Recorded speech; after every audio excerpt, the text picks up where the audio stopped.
Shalom, boa noite. Boa noite a todos. Eu sou a Larissa, eu faço parte do Tropa de Elite de Jesus, com muito orgulho. Eu sou filha de Deus, eu sou tão pequena no reino, mas mesmo assim, o Pai ainda me dá a oportunidade de fazer parte da obra dele, glórias a Deus por isso.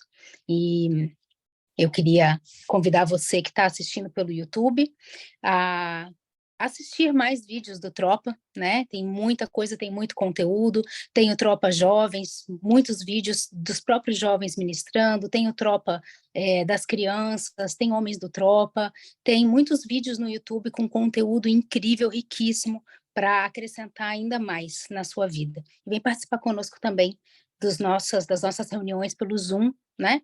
Ali no link da bio fica a nossa descrição, você pode procurar a gente pelo Instagram, você pode adicionar no WhatsApp e participar dos nossos grupos e entrar com a gente nas reuniões, amém? E eu quero começar essa reunião de hoje lendo com vocês, e eu queria convidar vocês então para ler Lucas 24, a partir do versículo 13.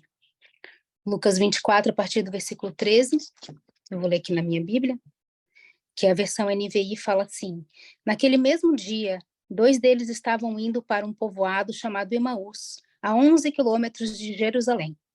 No caminho, conversavam a respeito de tudo o que havia acontecido.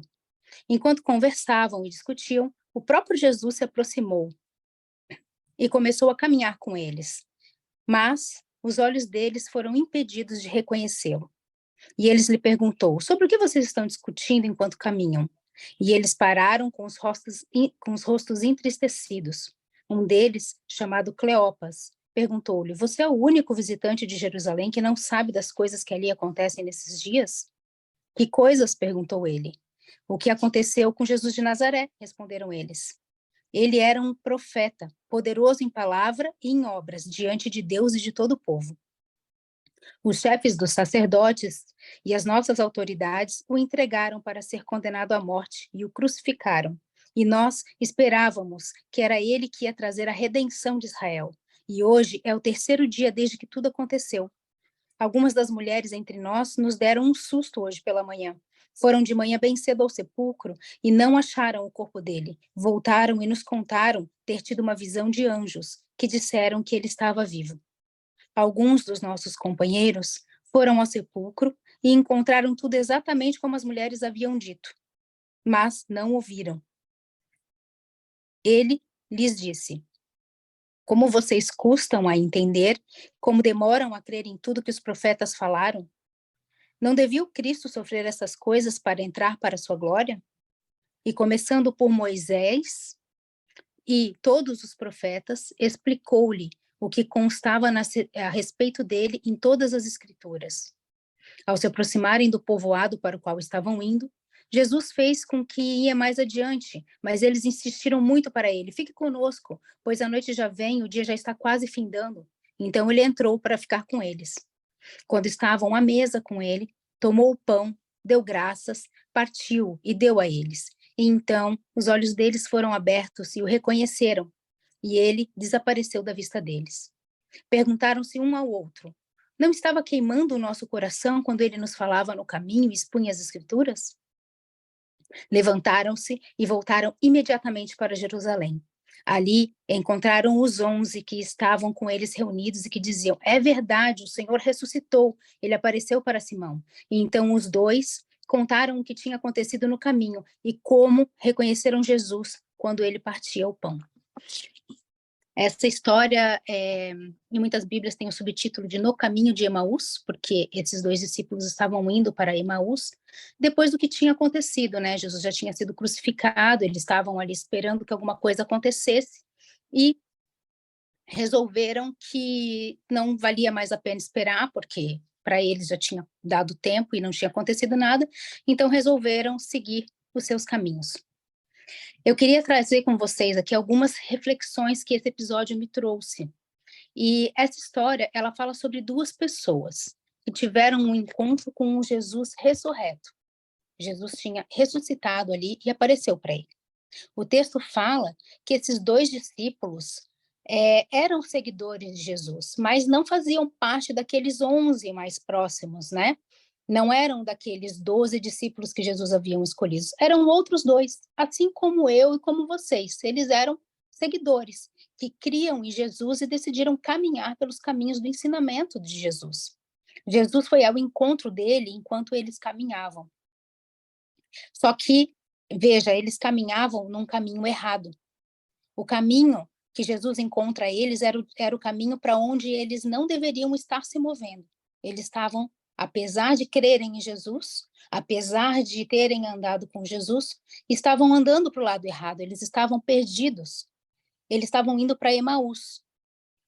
Quando os demais discípulos ficaram em Jerusalém, que depois a gente vai ver nos versículos seguintes, né, no capítulo seguinte, foi a ordem que Jesus deu a eles para que eles ficassem em Jerusalém até que descesse sobre eles poder do Espírito Santo. Esses homens, eles estavam indo pelo caminho falando de Jesus. Veja só, eles estavam indo pelo caminho errado, porém estavam falando de Jesus. E aqui o caminho errado não tem nada a ver com um caminho de pecado ou com um caminho tortuoso, não é nada disso. Eles estavam, no coração deles, entristecidos e incrédulos.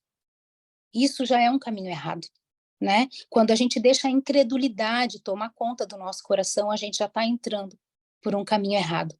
Só que Jesus foi até eles e ajudou eles a corrigirem a rota. Vejam que esses homens, mesmo pelo caminho errado, eles estavam falando de Jesus. Eles não deixaram o que eles criam para trás, mas eles estavam caminhando na incredulidade. Esses discípulos caminharam 11 quilômetros ao lado de Jesus. E o texto fala que os olhos deles foram impedidos de ver Jesus, de reconhecer que era Jesus que estava ali com eles. E eu penso que talvez se eles vissem que era Jesus ali, eles iam ficar maravilhados, eles iam ficar incrédulos, eles iam se ajoelhar, eles iam imediatamente fazer o que Jesus pediu, mas eles iam perder todo o aprendizado que Jesus permitiu que eles tivessem durante o caminho. Às vezes, a gente está caminhando e Jesus nos encontra. E mesmo que seja no caminho errado, provavelmente Jesus não vai aparecer para a gente em glória, cheio de anjos, de querubins, todo cheio de luz na volta dele. Ele vai aparecer assim, talvez impedindo que a gente o reconheça. Porque ele virá nos indicar o caminho errado através, às vezes, de uma ministração, através de um irmão que nos dá um conselho. Às vezes, Jesus nos indica que estamos no caminho errado através de um louvor. Provavelmente, ele pode indicar através de uma experiência do dia a dia. Muitas vezes, Jesus aparece para nós no meio do caminho errado, só que nós não reconhecemos que é Jesus.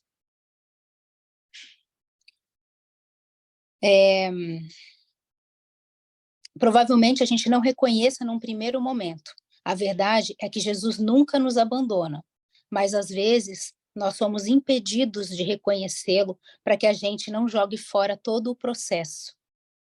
Mas não esqueçam, ele não deixou de caminhar com eles.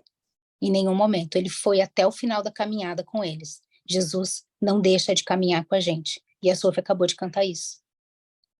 Eu sei que nunca me deixou, ele não nos deixa. Mesmo quando a gente está caminhando no caminho errado, Jesus vai lá nos resgatar. Ele não deixa que a gente caminhe sozinho. Seguindo ali no texto, os discípulos, mesmo diante dos testemunhos das maravilhas que Jesus já tinha feito na frente deles, e mesmo diante do testemunho das mulheres que disseram que viram anjos, que viram Jesus ressurreto, mesmo sabendo que tudo isso aconteceria porque Jesus falou para todas as pessoas que estavam ali sobre tudo que havia de acontecer, aqueles dois discípulos que estavam caminhando para o caminho errado de Emaús, eles sabiam das escrituras, eles conheciam a palavra. Mesmo diante de tudo isso, eles estavam tristes e incrédulos. Mas ali Jesus os lembra, entre o verso 25 e 26, como vocês custam a entender, como demoram para crer em tudo que os profetas falaram. Não deveria o Cristo sofrer essas coisas para entrar na sua glória? Hoje eu digo para vocês que muita coisa nos acontece, mas não são necessárias, às vezes, essas coisas para que a gente se aperfeiçoe e possa entrar na glória dele. Como nós demoramos para entender as coisas que acontecem com a gente, como a gente às vezes é lento para entender e agir, como às vezes a gente é lento para admitir que às vezes é necessário que as coisas aconteçam porque a gente está andando por um caminho errado. Admitir que a gente precisa se aperfeiçoar, às vezes admitir que a nossa fé é pequena, é necessário que a gente admita esse tipo de coisa.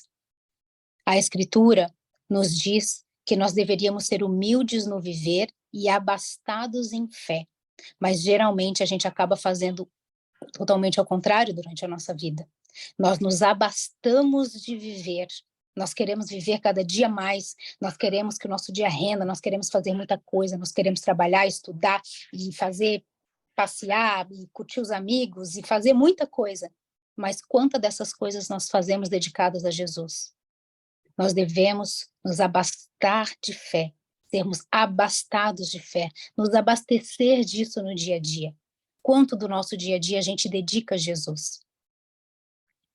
Gente, eu estou falando essas coisas e às vezes parece que eu estou dando um sermão, mas não é isso. Essa palavra, quando o Espírito Santo falou, ele falou para mim, porque eu me abasteço muito no meu dia a dia das coisas do cotidiano. Eu mesma sou assim. E o Espírito Santo me deu um puxão de orelha. Todos os dias eu acordo e corria fazer as minhas coisas, e corria tentar fazer o dia render, e queria viver o máximo aquele dia para solucionar coisas, para solucionar problemas, para estudar, para fazer melhor. E quando chegava no final do dia, eu percebia que eu tinha esquecido de Jesus o dia inteiro.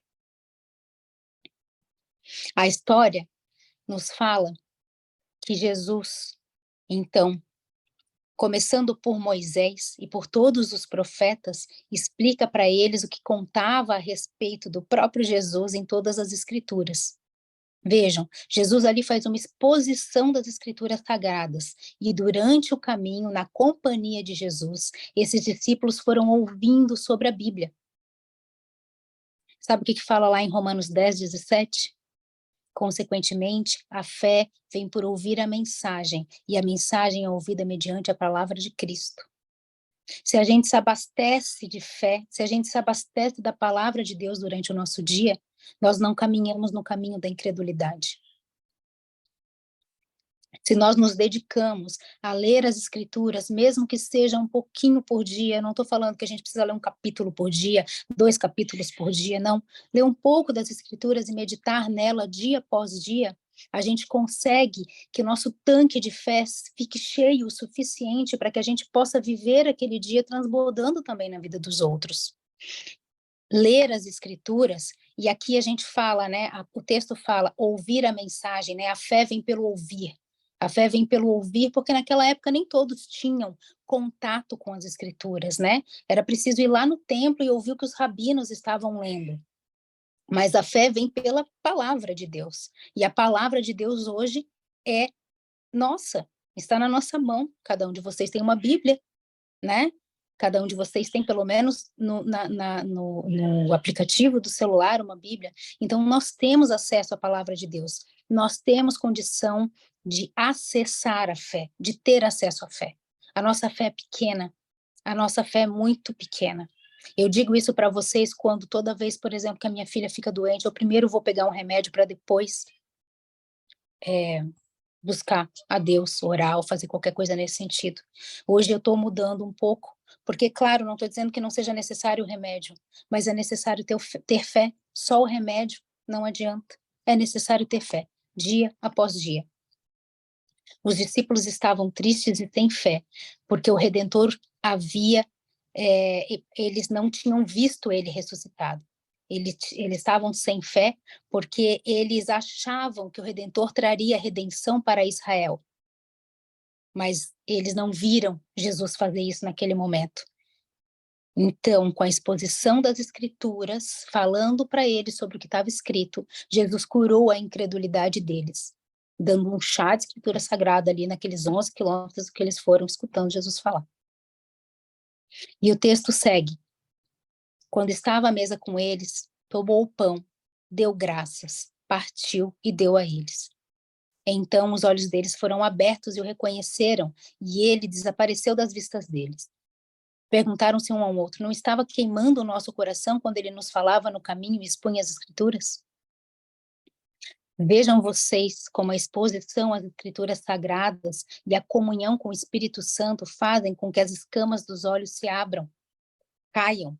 A mesa, na mesa é que os nossos olhos são abertos.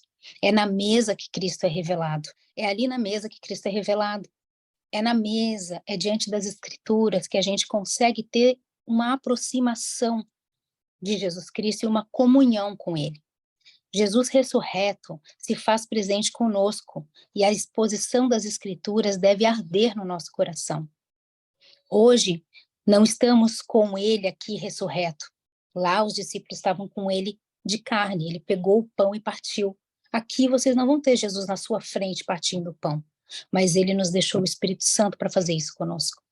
Ele deixou o Espírito Santo para nos fazer companhia dia após dia e nos explicar sobre as escrituras.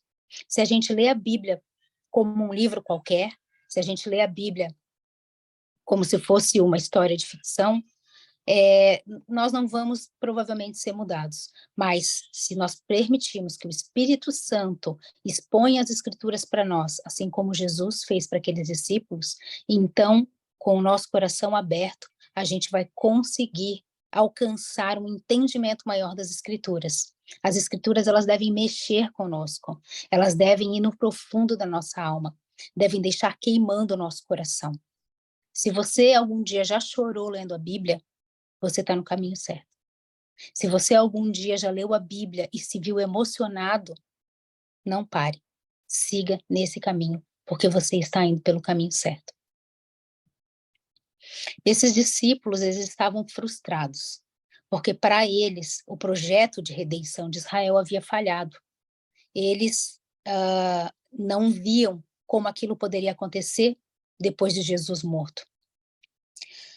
Depois que os olhos deles, Jesus foi derrotado na cruz e morto pelo Império Romano, era o fim do ministério e da redenção que eles tanto esperavam.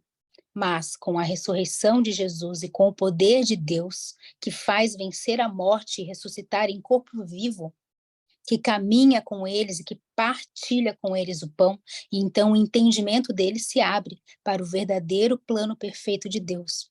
O plano perfeito de Deus nunca foi redimir Israel.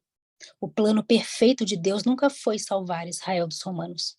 O plano perfeito de Deus é trazer restauração para o mundo inteiro, que foi corrompido pelo pecado e que caminha em direção à morte eterna, mas que através de Cristo tem a sua redenção e a sua reconciliação com Deus eternamente. Através do corpo de Jesus ressurreto, aqueles homens puderam compreender tudo que Jesus havia falado para eles em vida, mostrando que, assim como Cristo, tudo que caminhava para a destruição eterna vai ter uma nova vida, um novo corpo, numa nova terra que será governada pelo próprio Cristo. Cristo mostra para eles que a restauração de Israel não será neste mundo, mas é no mundo que está por vir. Naquele momento em que eles partem o pão com os discípulos, eles passam a entender tudo que há de se cumprir e passam a entender o verdadeiro evangelho, não de Jesus morto na cruz, mas de um Cristo vivo que venceu a morte, que ressuscitou e que cumprirá o que ele tem que trazer aqui para a terra, que é o seu reino. No mesmo capítulo de Lucas 24, mais adiante, Cristo aparece para outros discípulos que estavam reunidos em Jerusalém e faz com eles a mesma coisa. Um tempo de mesa, ele aparece, come com eles e traz para eles entendimento. Quando ele aparece ali, está em Lucas 24, do 46 ao 48, que fala: assim está escrito, assim convinha que o Cristo padecesse e ao terceiro dia ressuscitasse dentre os mortos, e em seu nome se pregasse o arrependimento e a remissão dos pecados em todas as nações, começando por Jerusalém. E destas coisas vós sois testemunhas. Cristo estava com alguns discípulos em Emaús, e automaticamente ali desapareceu, em um instante desapareceu, e apareceu em Jerusalém para seus outros discípulos, e pregou a mesma mensagem. Esse é o nosso verdadeiro chamado. Nós somos chamados para ir às pessoas e anunciar isso. Esse é o nosso chamado. Muitas vezes a gente passa anos perdido, sem saber o que é o nosso chamado, sem saber qual é o meu propósito, sem saber o que eu devo fazer dentro da igreja. Preste atenção. O nosso chamado é esse, e somente esse. Dizer para todo mundo, pregar o evangelho a toda criatura. O nosso chamado é o ide por todo mundo e pregar o evangelho a toda criatura. Quem crer e for batizado será salvo, mas quem não crer será condenado. Esses sinais seguirão os que crerem. Em meu nome expulsarão os demônios, falarão novas línguas, pegarão em serpentes e se beberem alguma coisa mortífera, não lhes fará dano algum. E porão as mãos nos enfermos e os curarão. Isso está em Marcos 16, do 15 ao 18. Esse trecho que está em Marcos 16, do 15 ao 18. Esse é o nosso chamado. E você pode me dizer assim, tá, mas ide para onde? Esse ide parece, durante muito tempo foi representado como um chamado missionário. Ide para a África, ide para os outros povos, ide para as outras nações. Eu vou dizer para vocês que o ide, ele é mais fácil do que vocês imaginam, e muitos dos jovens já estão cumprindo. O ID é quando vocês se dispõem, por exemplo, a fazer aquele projeto que vocês fizeram, cada um lendo um trecho da Bíblia em áudio. Aquele projeto está chegando aos ouvidos das pessoas e isso é o ID. O ID é, por exemplo, quando a gente se dispõe a fazer um texto para um devocional do Techuvá, que está chegando a muitas pessoas. Isso é o ID. Eu não preciso ir para a África. Aqui do meu quarto, eu estou indo até vocês e levando uma palavra. O id é quando você fala, eis-me aqui, eu me disponho. Esse é o id. Mesmo que você não possa ir, ajudar alguém a ir, também é o id. Hoje, nesse tempo de mesa que a gente está tendo aqui, eu convido vocês a refletir sobre isso, sobre o seu chamado. Nós somos levados a pensar nesse chamado, que a gente tem uma missão, que é uma missão que a gente tem que cumprir. Sim, cada um de nós tem um dom que será revelado pelo Espírito Santo no momento certo. Cada um de vocês tem algo dentro de si para compartilhar, para trazer edificação para a igreja. Eu não estou dizendo aqui que não precisa ser profeta, sim, precisamos. Aqui temos profetas, aqui temos mestres, aqui temos pastores, aqui temos apóstolos. Isso também é o dom que vocês devem exercer para a edificação da igreja. Mas não esperem aflorar esse dom para que vocês pratiquem o ID. Não esperem aflorar esse dom para que vocês possam abraçar uma pessoa quando ela está no momento de choro e pedir para orar por ela. Não esperem ser ungido profeta para se ajoelhar dentro do seu quarto e interceder por nações. Não espere ser ungido pastor para cuidar de um amigo, para discipular um colega. Não espere acontecer algo extraordinário, você ser chamado num altar de uma igreja, jogarem óleo na sua cabeça, para você começar a falar de Cristo para as pessoas.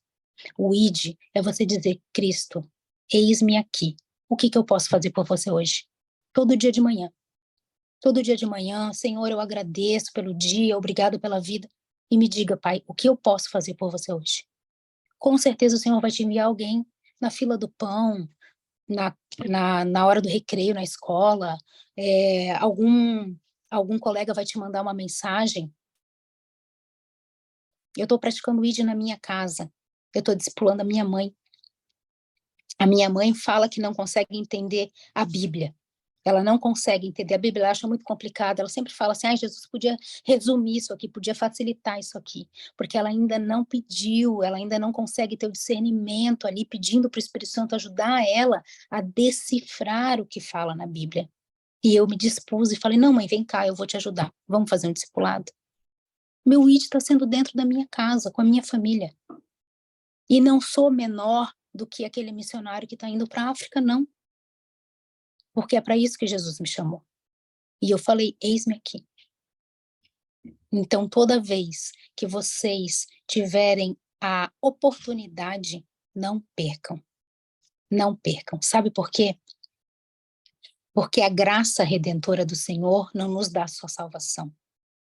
A graça redentora do Senhor não é só ser salvo como se isso fosse só uma coisinha.